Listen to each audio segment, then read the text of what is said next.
Hello, good morning or good afternoon, good evening. It depends on when you're doing this and when you might be watching it. My first video was a disaster. I think the content was probably out of this world. I just couldn't, in fact, upload it to YouTube. I will keep trying. I don't know if it'll be there late. It might be of no use at all by the time it gets on there, but I would like to get it on there. So this is my second one, or hopefully my first proper one. I have notionally put fancy dress on as a tennis player, just to kind of keep a little bit of interest going. What will I dress up as next? Yesterday it was an off-duty teacher, which wasn't really fancy dress. It was kind of my home dress because I'm still working, but not in the kind of atmosphere or environment of the school. So today in English, you should be looking at adjectives. Now I've hastily prepared, actually hastily is the wrong word, with great attention and care, I have prepared Mr. Gum's house. That's what I think it looks like. It's fine, it's okay. But today we are going to look at adjectives. So how can we actually describe his house? So I will be referring back to the house and I will be also writing some adjectives. And remember, adjectives are describing words. You could say this is a house, but that would be pretty boring and wouldn't give us any information. However, if we were, I'm just drawing a line on it as opposed to moving across, if you could say maybe he has an old house. So old.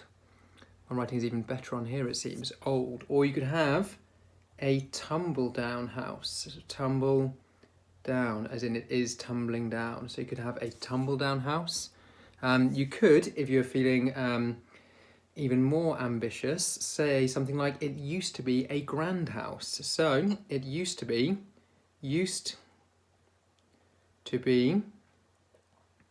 a grand house,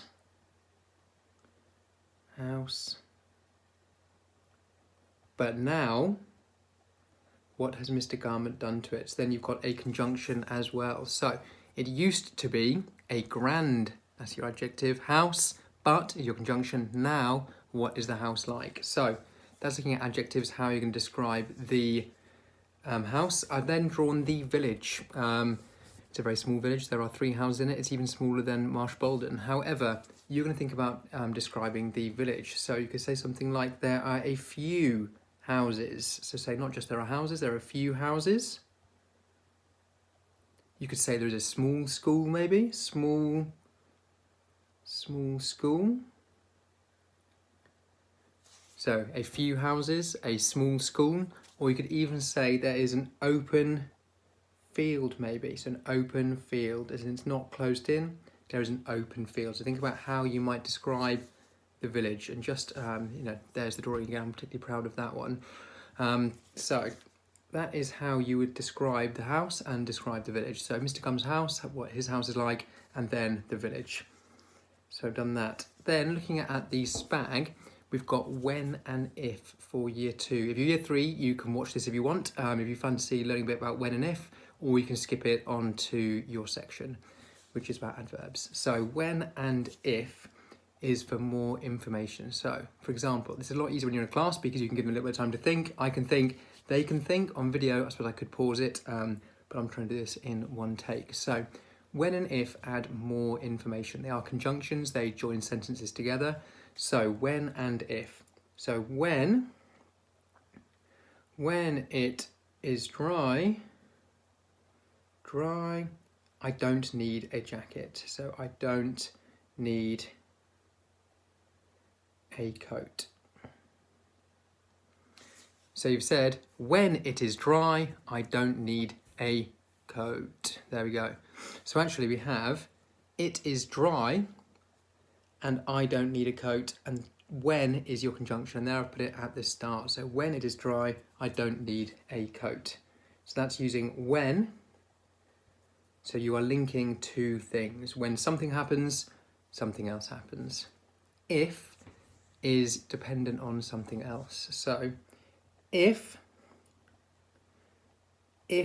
I am tired, which of course I am tired, this is hard work. If I am tired, I will lie down. If only. I have a massive list of jobs to do.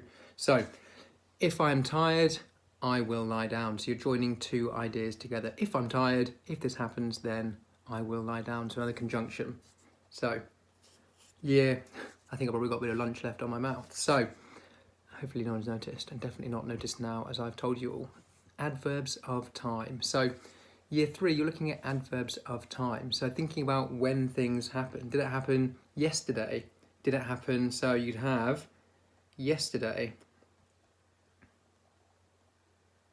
now, later, earlier. These are all things. Earlier has just fitted on there, my particularly oversized whiteboard. So we've got yesterday, now, later, and earlier. So earlier, I planned a maths lesson. Later, I must walk the dog, who in fact is being very antisocial at the moment and lying in the sun by the window. Otherwise I would get her on to show you, maybe tomorrow. Now, I am doing a high quality video to help your learning.